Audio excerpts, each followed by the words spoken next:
Hi, and welcome back to the Lock Around the Clock for Week 12. Last week we were 2-1. Week before that, 3-1. We are 5-2 the last 2 weeks, and we are going wild. We are on fire. 5-2 against the spread. We're going to go 3-0 this week, and I have my game of the year that I'm going to release to you. But first, let's talk about our good friends and sponsors at LouDogs.com. Go to LouDogs.com today. Find out all about this site and about Lou Dogs. It's awesome. Great handicapping advice, awesome blogs by some of the best handicappers in the world, free rolls. Go there, check it out today. I can't do it enough justice. Check it out at LouDogs.com. Now on to the 1 o'clock lock, which is my game of the year. This is my mortgage depends on it game. This is the game where you can pay your ex, you can buy your Christmas gifts with. It's a lock. As sure as Rob Ford is partying with prostitutes and doing cocaine, as sure as A-Rod has vehemently admitted that he has not done PEDs, as sure as Robin Thicke stole Marvin Gaye's song, this game will not lose. It is my 1 o'clock lock, game of the year. It is Jacksonville getting 10.5 at Houston. Yes, the Jacksonville Jaguars, take them this week. Take them plus the 10.5. Houston shouldn't be favored by double digits over anybody, especially with that 2-8 record. The way they fell apart last week, the way they looked against the Raiders, the defense is abysmal. They lost Cushing. I think they might have lost Andre Johnson, and not physically. I think he's a disconnect from the team at this point.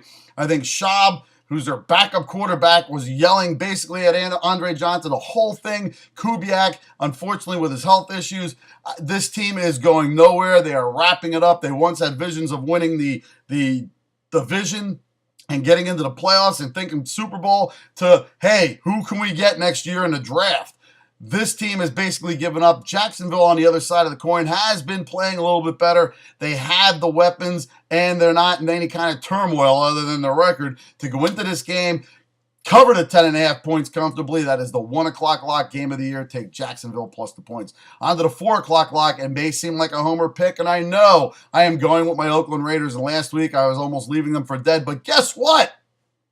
This week, they are going to win this game at home against Tennessee. They have a shot, an outside shot. They have a shot at the wild card right now. And the way the AFC is shaping up, unless your name is Kansas City or Denver, you're not guaranteed to lock into the playoffs at this point.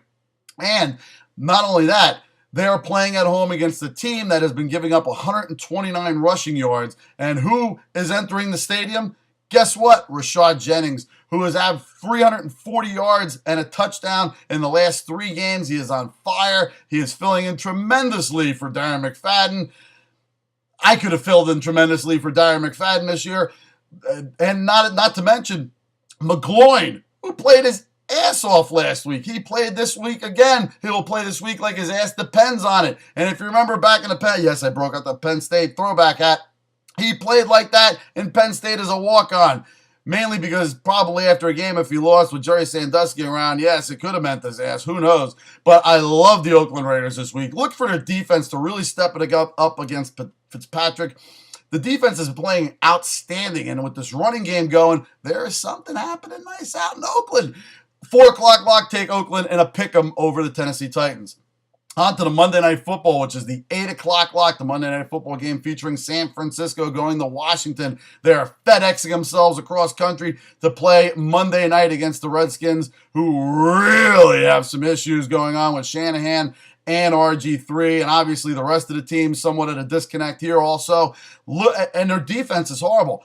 Colin Kaepernick is going to be frothing at the mouth in this game to just rack up the yardage both through the air and on the ground.